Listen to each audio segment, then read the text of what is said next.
Kau tahu cerita tak? Anak Setijah bulan lepas, lari daripada rumah tengah-tengah malam. Kau percaya cakap aku anak dia tu lepas SPM tu tak apalah jadi anak dia tu kan? Ya? Ya Allah. Betul ke Mida? Pasti boleh lari. Tak manalah aku tahu kenapa dia lari. Tak pelik lah Leha.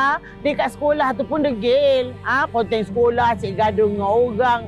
Mencuri. Apa macam-macam lah. Macam mana tak jadi macam tu. Kau tengoklah mak ayah dia pun. Kalau marah lah. Lembek betul. Bila marah anaknya pun. Aku bukan apa. Aku ni risaulah kan.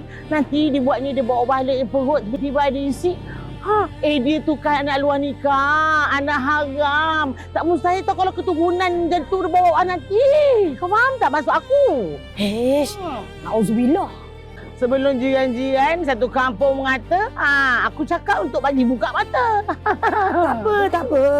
Nak mengata ke, nak apa ke, tak kisah pun kan. Tapi kalau yang berkata-kata tu ada adab, tak apa. Ni yang mengata tu pula tu, darah daging sendiri. Bija mana pula macam tu.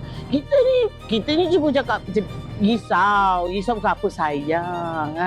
Itu. Sayang. Kalau sayang, dia bukan macam ni cara dia.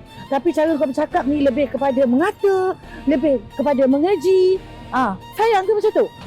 Mana ada mengata, mana ada mengeji. Aku bergurau je takkan lah macam ni pun ambil hati kan.